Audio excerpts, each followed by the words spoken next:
Swayam Prabha. Digital India. Educated India.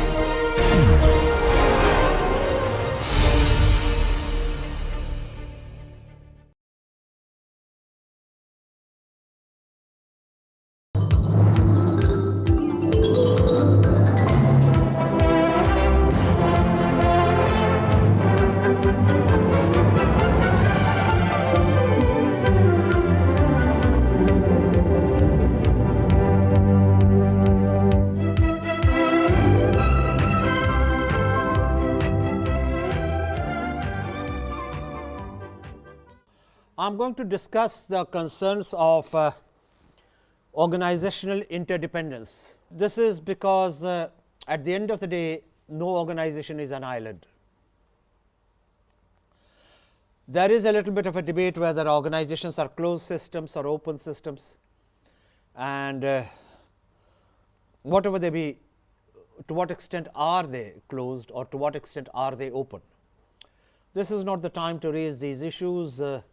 This is a time to realize, as I said right at the beginning, no organization is an island to itself. There have to be feeder systems. Further, the reason d'etre for any organization is its utility to someone. No organization exists for itself. So, there has to be some kind of a customer, some kind of a user. The word customer has a connotation, so I do not want to use that, but there has to be a user. Therefore, organizations have to deal with each other. The organizations have to deal with each other not only because there is a person to person relationship, but because at the end of the day you will find that all organizations need the other organization. It is not a question just of relationships, it is a question of need. And as we have maintained in these sessions, nothing exists unless there is a need. Even emotions do not exist unless you have a need. I will be looking at an overview of organizational interdependence, and then I will go on to interdependence between various organizations, organizational conflict and its management, and how to improve organizational interdependency. Organization as a network of interdependent relationships has been discussed earlier on also, so we will accept that as covered. The focus is going to be on the underlying structure, people who relate, and contributions of relationships. Webster defines a system as regularly interacting or interdependent group of items forming a unified whole, and that which is in or tends to be in a state of equilibrium. That equilibrium is not a static equilibrium, it is a dynamic equilibrium. And for those who are not quite clear on how an equilibrium can be dynamic, it can normatively upgrade itself or it can normatively reduce itself. Systems consists of interdependent elements, and that is what any system is about. Systems theory assumes that organizations and their subsystems pursue certain goals. In fact, if you go back to the definition of organizations right at the beginning of the course, we talked of people brought together in pursuit of a given set of objectives. In a system which has having n elements, we have n minus 1 relationship to be examined besides the n elements, and assuming these are the elements. In a system having n elements, we have n minus 1 relationship examined besides the n element, and this is what it becomes. So, you can notice the transformation from here, where no relationships are prompted, here And you might recall my reference at an earlier stage to a pentagonal relationship. In this case is a hexagonal relationship. You could just as well have a square relationship. You could have a rectangular relationship. Now, what is the difference between a square relationship which has 4 points and a rectangular relationship which has also 4 points? The relationship is very simple if you know the definition of a square and if you know the definition of a rectangle.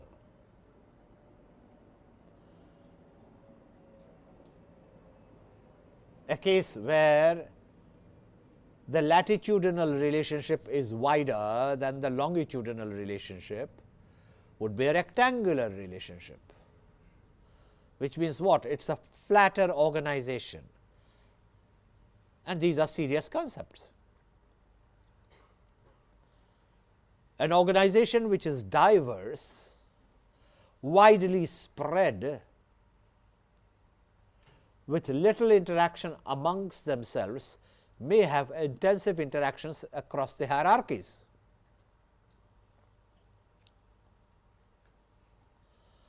What are the different types of interdependence? This is a pooled relationship. You have 5 elements here, all brought together on a goal. This is a sequential relationship. One thing follows the other.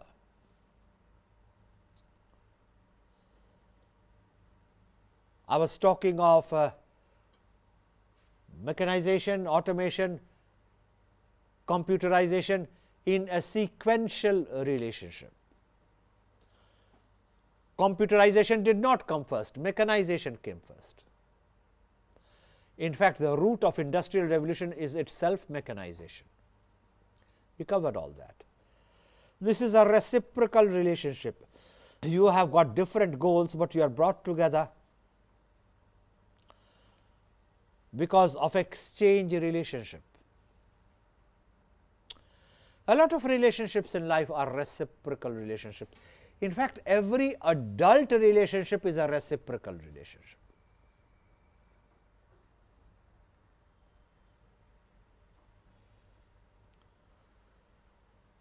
That is a very important point to remember, which not many adults do. And by adult relationship, I do not just mean a man-woman relationship.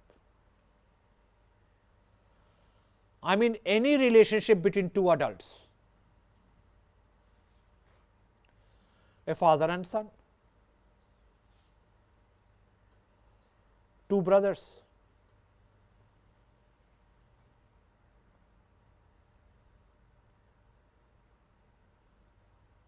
a person and his mother-in-law,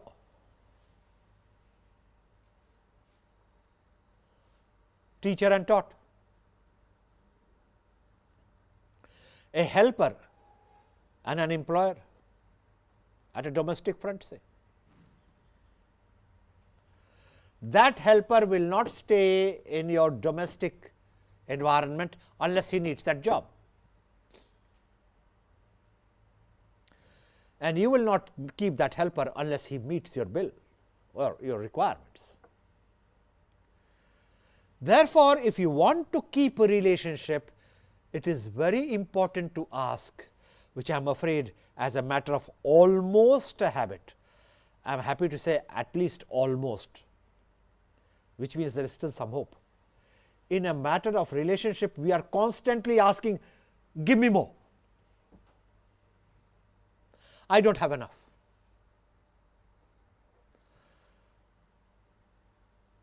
The person who cooks will keep asking the person who eats, have I cooked well? God damn it, if you had cooked well, I will tell you you had cooked well. You know, there is no salt in the mashed potato. Oh, really? Nobody told me. Why must somebody tell you? And then becomes a fine art in bad logic. It is not an adult relationship. As a matter of personal choice, I always kill unproductive conversations. If you are to show how resplendent your lack of logic is, I am not the audience. It is my belief that no one should be the audience, because every response is an encouragement. Please remember that principle.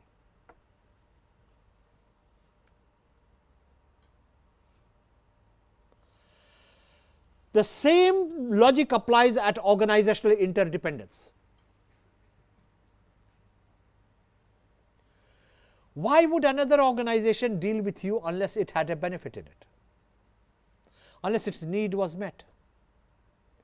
Why should anyone supply you raw material unless he gains by supplying you that raw material?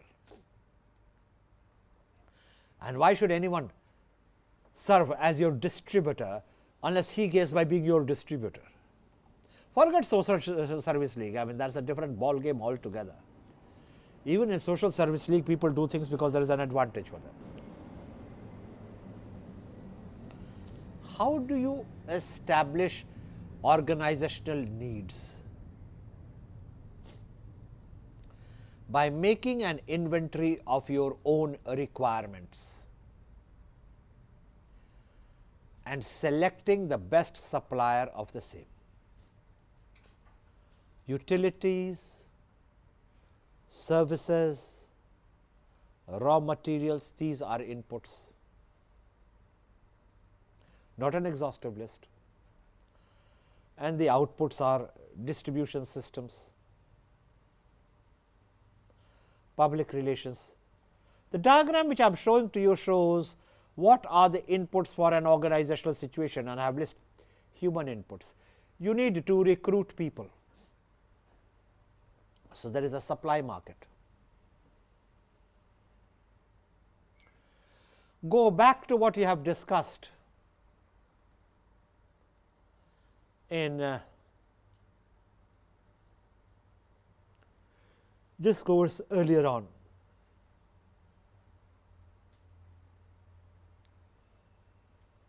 When you were looking at environment and its impact on organization structure. The kind of work structure which your organization utilizes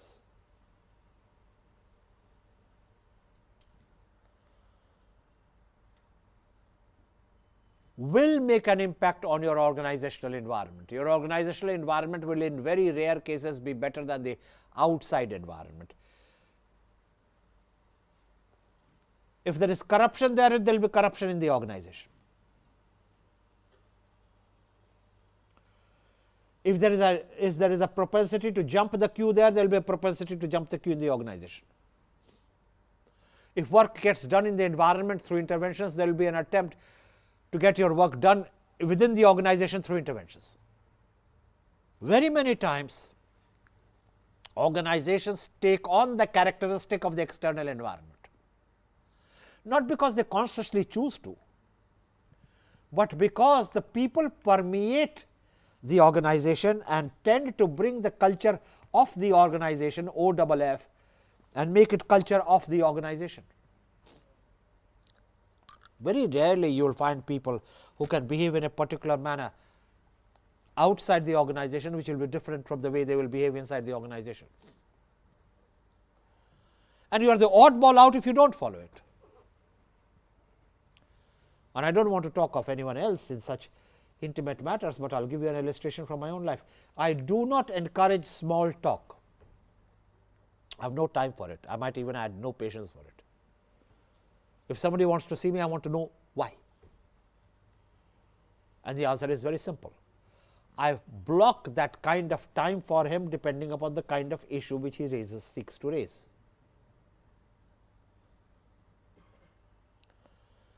I don't like 6 people in my room, each one listening to everyone else's conversation to which he needn't be a party at all, waiting for his turn to talk. If there are 6 people in the room, they must have a common purpose for that conversation. Now, I don't think I am virtuous about it. For me, it is not a creed. That is just my way of doing it. Now, I have known people take offense. I see absolutely no reason Why I should run 24 hours like an open house? Yes, but if somebody wants to see me, he must know within a reasonable time when he can see me. And if I don't want to see him, he should be told, I don't want to see you. I equally heartily disapprove of people who don't respond to telephone calls, or who will not give an appointment and will not say, I don't want to see you. If they think that's great PR, good luck to them. But the interesting thing is, people do think that's a great PR. They don't like a person who simply says, I don't want to see you.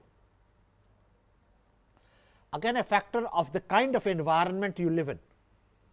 For those of you who don't have sufficient work experience, probably will not appreciate the illustration which I am saying.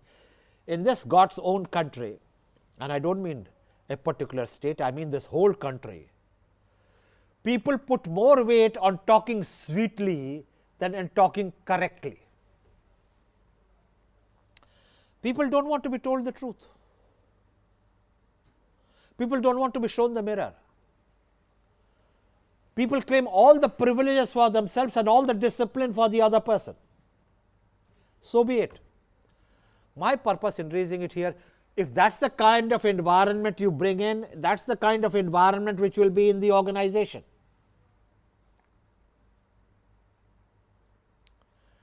And you need an exceptionally effective leader to alter the interfaces of the environmental culture within the organization, and we have discussed all this. And you still will have a price to pay. There are technological inputs. I was citing to you in another session, how do you run a computerized system when you don't have electricity, or if I recall the way I put it, if electricity is available only for 6 hours of the day, then what do you say? You close the system.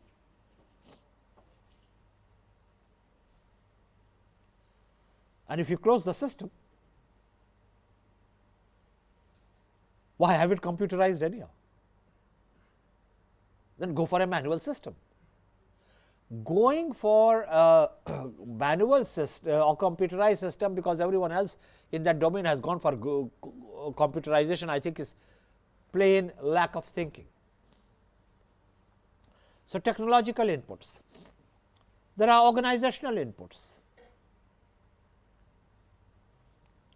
In other words, do they let you work? Or there is a constant pressure for employment. Give a job to this one, do a favor to that one, send him abroad, do this, do that, constantly. How do you rebuff it? Then there are social inputs. In a country where each community has its own New Year, if you put together New Years of numerically sizable communities, you will find at least 40 New Years in this country. Then you give 40 holidays. Then there have been so many saints in this country. No other part of the world has had as many saints as this one. Each saint must be born in some community. That community owns that saint. Therefore, not to hurt the sentiments of that community, you must proclaim that a public holiday. The matter doesn't finish there. Then there are festivities. Usually, traditional festivities are linked up with the harvest time. Now, the harvest is cut, it is brought home, it is there in the granary of the household, people like to celebrate. So, you decide that that holiday.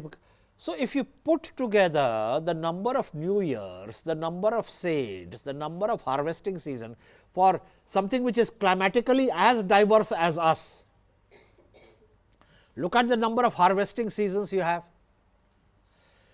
Then at the end of the day, you will be bringing out a list of gazetted working days, not alone list of holidays.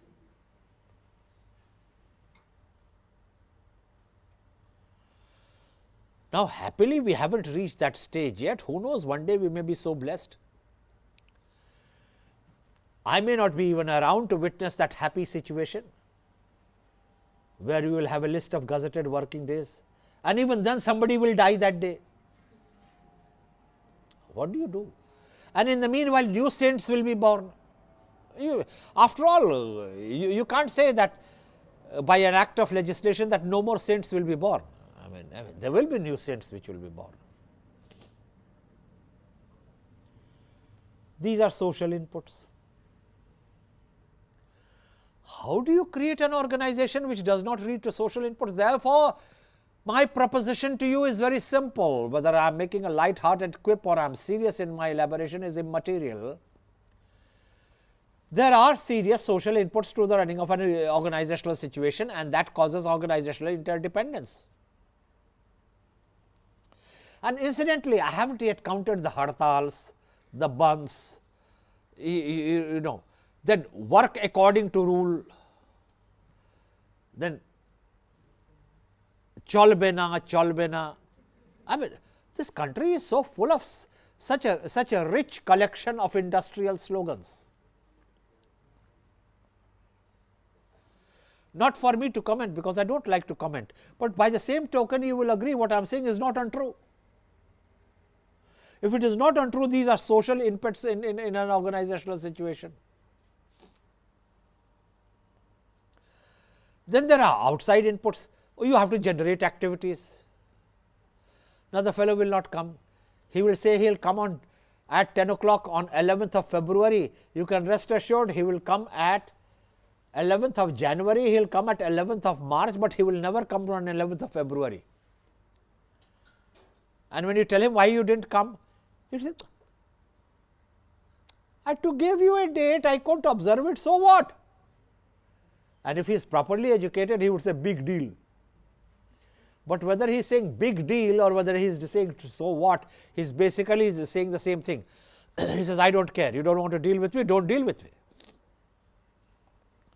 These kind of activities which you have to deal with disrupt an organizational situation. Then interaction between individuals, sentiments or attitudes, the list is endless. Therefore, if you want to lead an organizational situation, you better be skillful on it. You may not know your engineering and you may not know your finance, but you better know your human relations. Organizational politics comes into being when favorites are isolated and groups are allowed to strengthen their identities. Now, I think this is a very charitable statement. You have to be a very tall man to prevent groups from developing identities. You will find repeatedly organizational experience when people of the ethnicity of the key man get the larger number of jobs. You get somebody from state A, the number of people from that state A keep getting the key positions. You get a person from community B, people from his community are all being recruited. And mind you, this used to be done so bashfully 10 years ago. Now all these are political slogans. My attitude as always is no comments, God bless. But I may say no comments and I may say God bless, but its impact on organization is an objective reality, and that you have got to understand.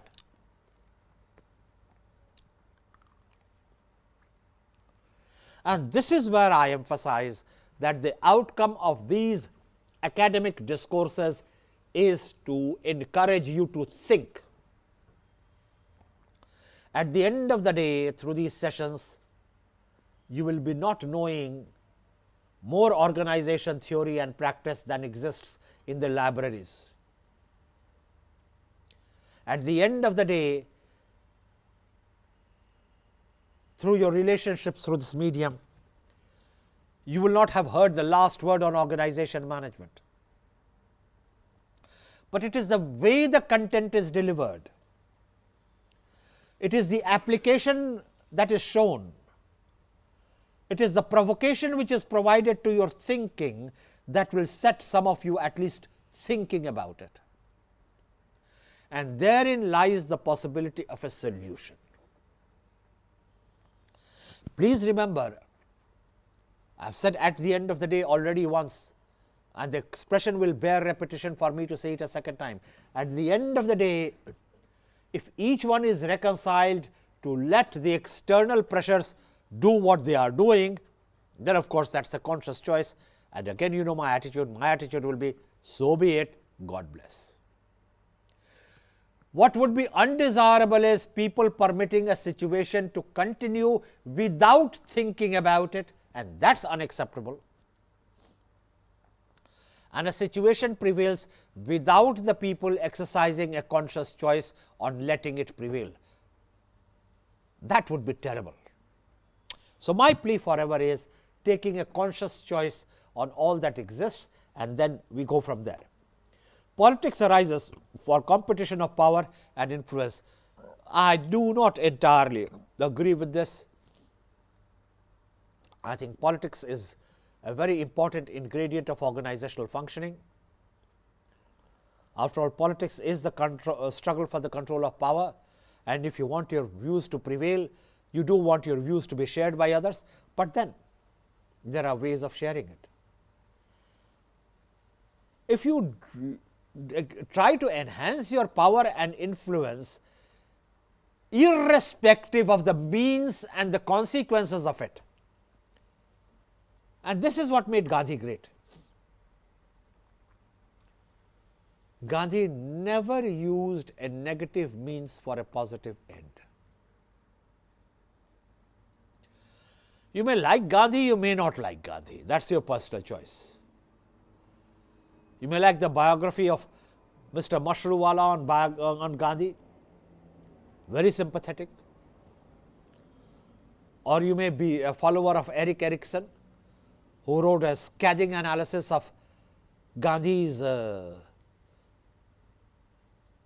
subconscious in the book Gandhi's Truth.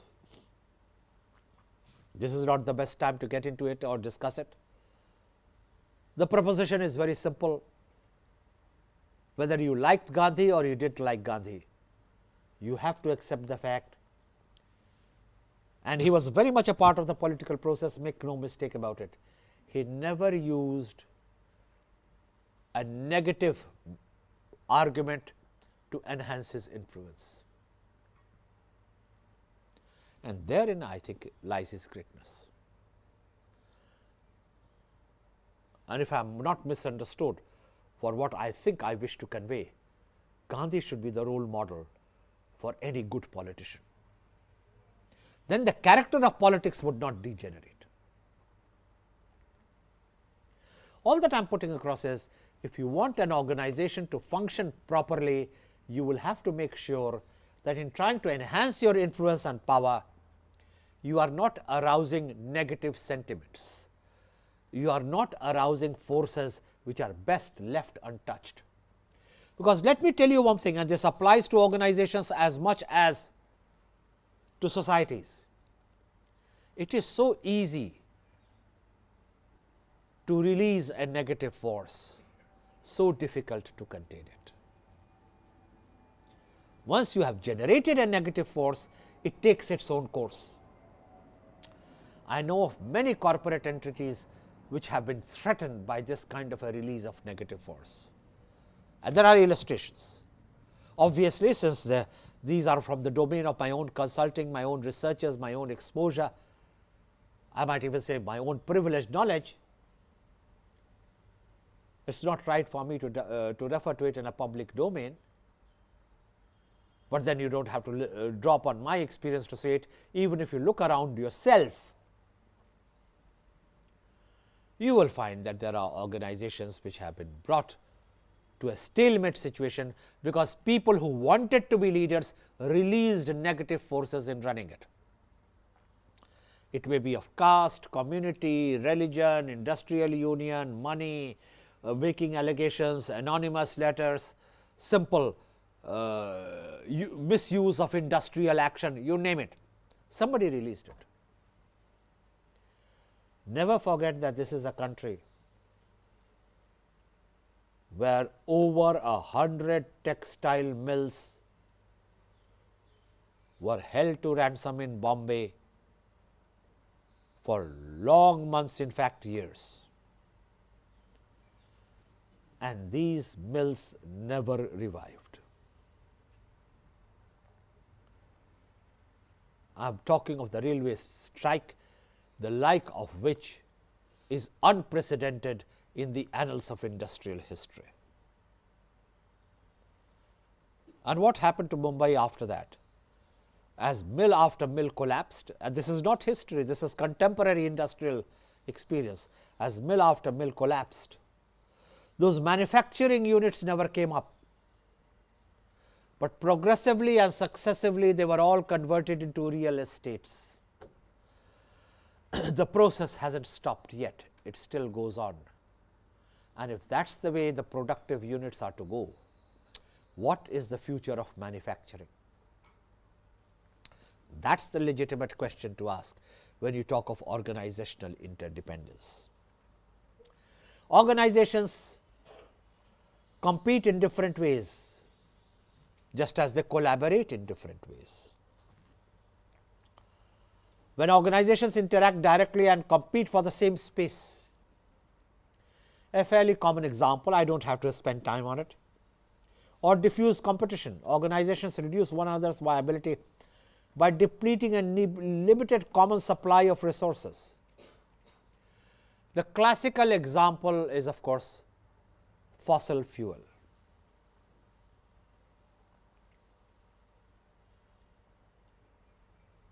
Whereas tons of money have been put into alternative sources of energy, I don't see any great use of it by any industrial organization anywhere in the world.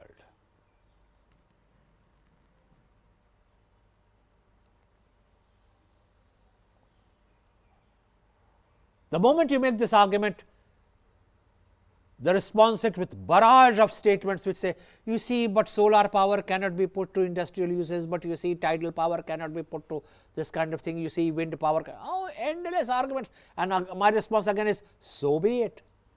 So what's the future of the fossil fuel? Something which this planet will one day need to realize. Whereas arguments can be found for anything that you believe in, and this must be heard very carefully, arguments can be found for anything that you believe in. Reality listens only to its own logic.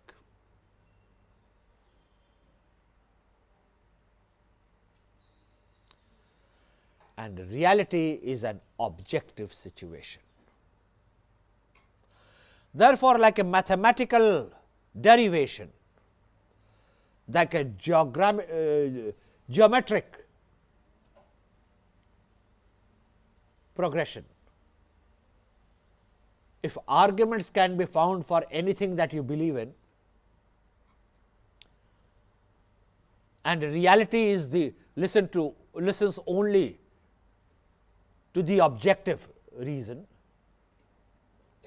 and has a logic of its own,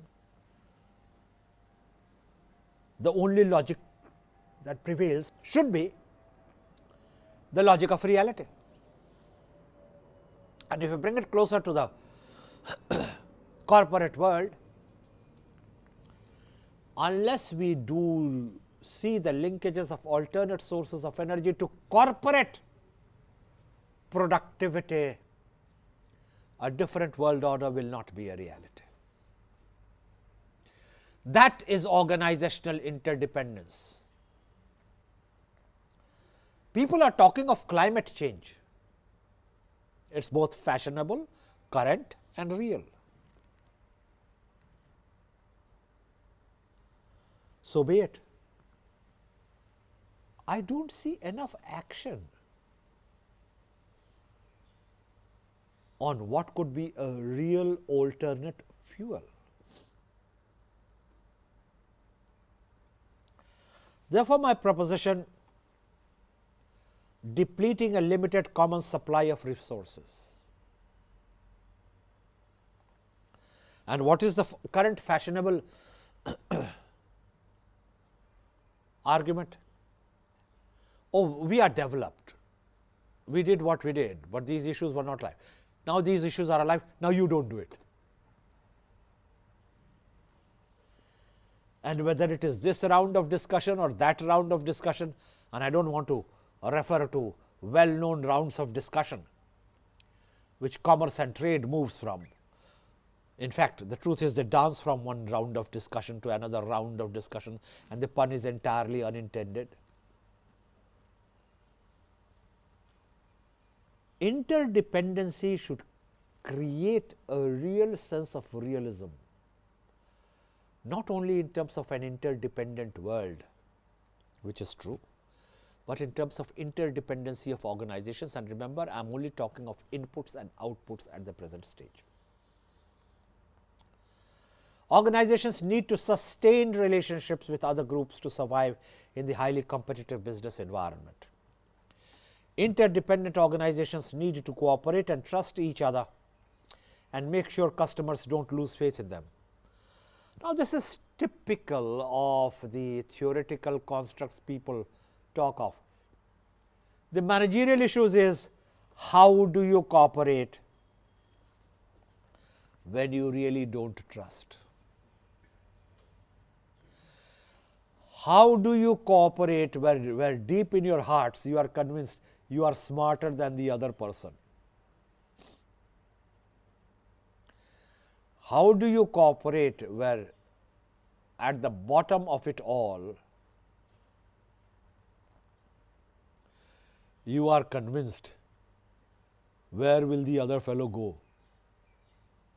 Wherever he may go, he is bound to come back to me. None of these three arguments are customized to cooperation.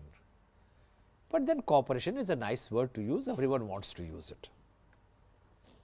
Today's best practices in supply chain management all center on one basic concept of interdependence. Brad Berger says it, many other people say it, but if I quote Brad Berger, you are bound to take it a little more seriously. All must cooperate and collaborate to provide maximum customer satisfaction and to achieve optimal performance for supply chain as a whole. Well known, sir, well known. Again, at the end of the day, like all managerial learning, the question is how do we get to do that, and that path is not very clear. Each participant in an extended supply chain has its core competencies, fairly obvious. Supply chain management concerns relations within a network of organizations. Please note this. An example is contract manufacturing provides specialized knowledge and assets while gaining flexibility and releasing investment capital. That's the managerial content of it. Let's not lose track of a very simple proposition. Our perspective is managerial, as indeed it should be.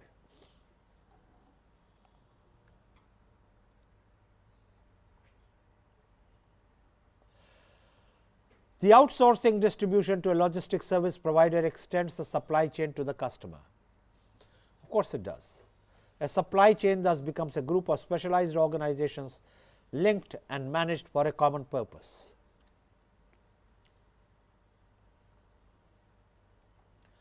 Please note this definition. A supply chain thus becomes a group of specialized organizations linked and managed for a common purpose.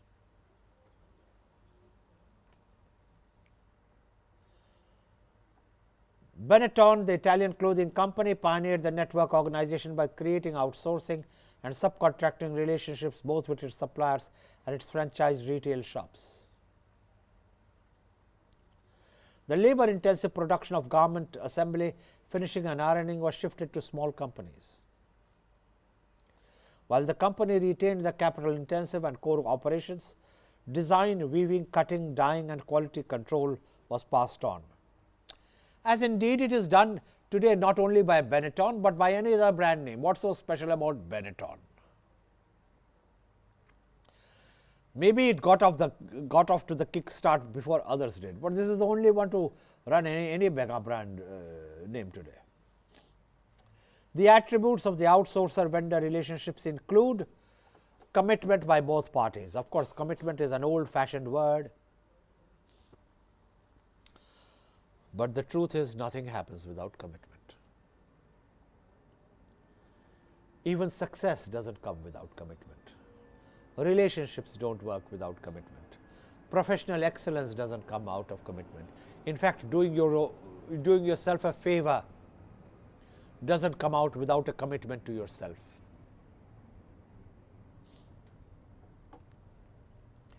Cooperation in all phases. Now, this is a great Asian contribution to management thought, where we don't talk of competitiveness, we talk of cooperation. India is the only country where nature and animals have been woven together as a part of a collective experience. India is the only country where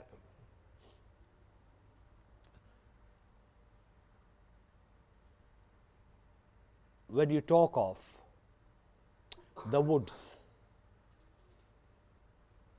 when you talk of the open, when you talk of the forests, you are not talking of the jungle. There is a difference of meaning between forest and jungle. Jungle evokes connotation of law of the jungle. The Indian concept of forest is something totally different. Their nature, human beings and animals live in harmony. In fact, you go to the forests to meditate. This is not to denigrate urban life, but it is recognized that urban life does not encourage peace and serenity to encourage meditation. So, you go to the forests. The translation is not that you go to a jungle to meditate. Oh no, jungle is a lawless situation. Now, obviously, it is difficult to explain all this to a community of listeners which is culturally totally alienated with anything which is Indian. But I do believe even those who are totally intellectually alienated, but are of Indian ethnic origin, there is something in their DNA which will help them to realize that there is a difference between the meaning of the word forest and the meaning of the word jungle. The proposition is very simple. Interdependence is a derivation of the principle of cooperation, which is what Asian business is about. And mind you, this is not just an Indian phenomena.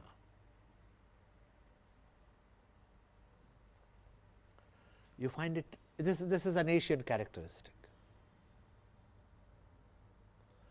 The Japanese were very successful in parts of the post-World War situation, essentially because they were able to convert a lot of Japanese social thought into Japanese corporate existence. For example, lifelong employment.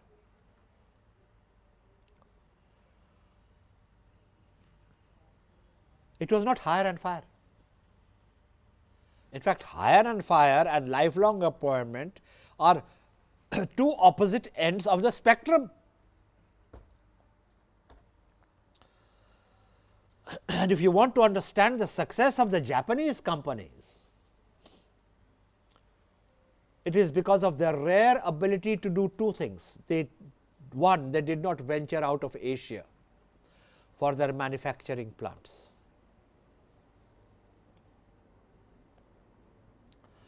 Two, they converted the Asian idiom, and in their case the Japanese idiom, to corporate principles. And wherever people wanted to cause corporate success through imitation, they have met with disaster.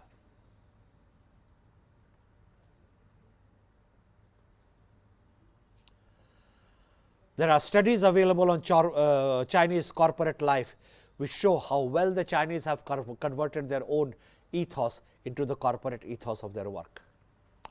You may like them, you may not like them, you may agree with them, you may not you may disagree with them, but what is in the world where everyone agrees with everything?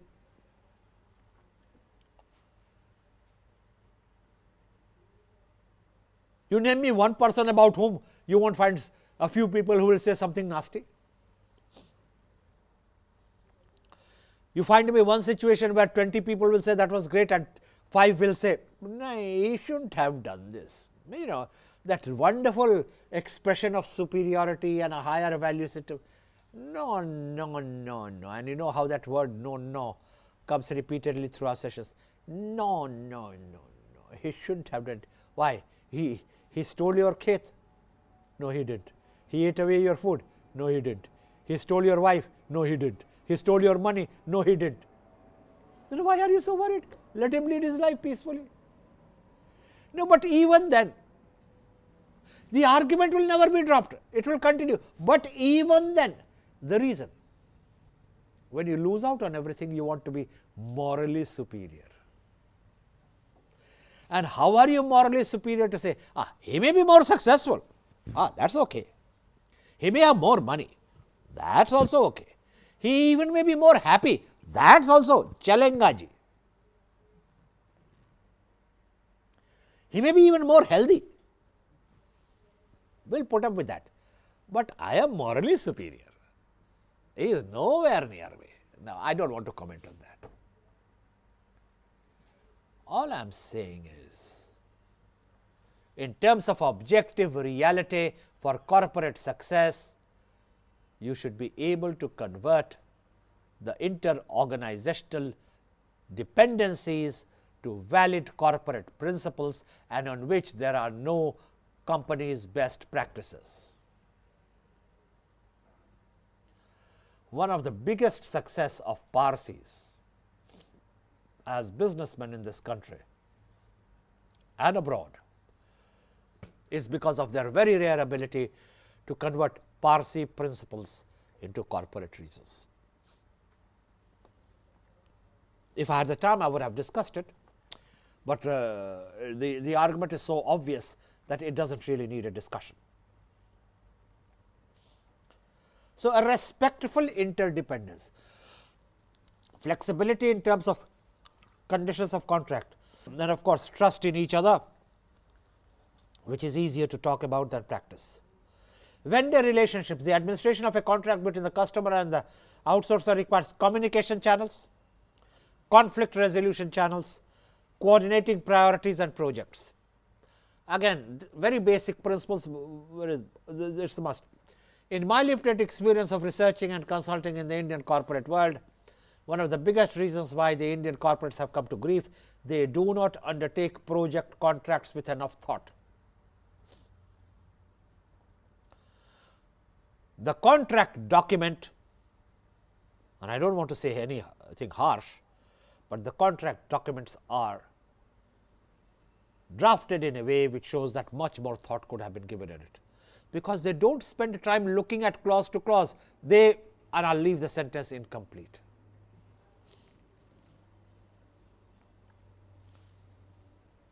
It is not that through carefully drafted contract you can avoid conflict. Whatever shall be, shall be, but the percentage chances of it can be reduced. That's all I am saying.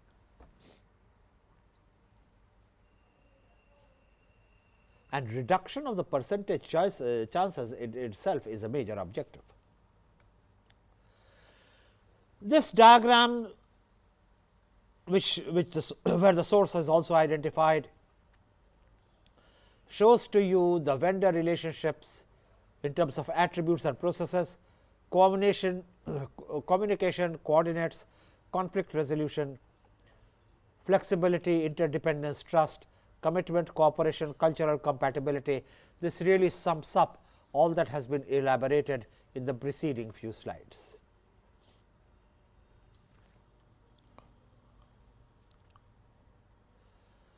We shall walk through very quickly on conflict resolution, and some other items which have to do with organizational interdependence. The result of incompatible potential relationships is conflict. This is assuming the solution. Tell me, Mr. Gordon, how would I have known at the beginning of the relationships that it is a potentially incompatible relationship? And if you can't answer me that question, you are becoming wise after the event. You see, the omelette got burnt because you left it on the fire too long. Obviously, how else would it get burnt? Then what's your question? My question is, how would I know how long to keep it there? Ha ha ha.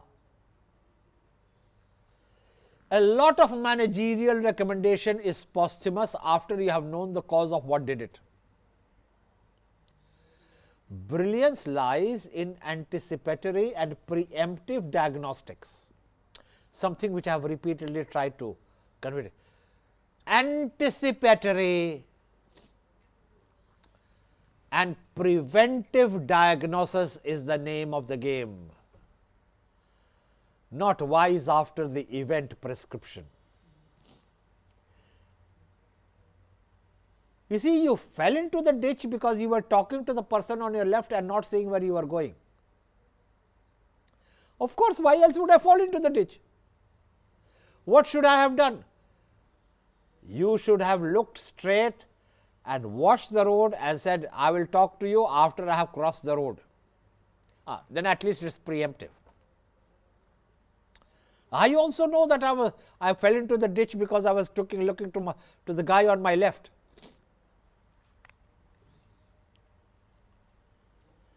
The process begins when one party perceives that another party has impeded or will frustrate one or more of its concerns.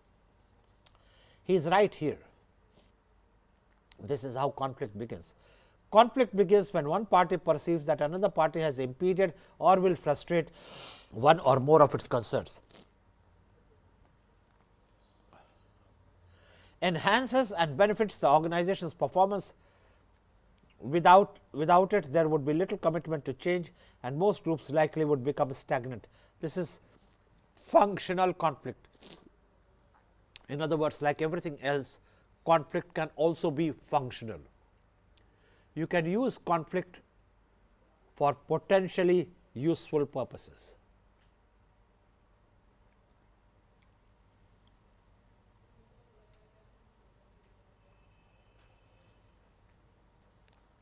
Therefore, functional conflict is to be encouraged. Most groups likely would become stagnant. Functional conflict can lead to increased awareness of problems that need to be addressed,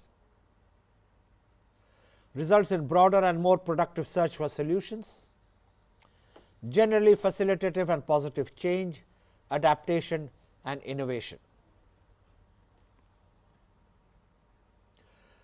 We shall pick up the dysfunctional conflict shortly.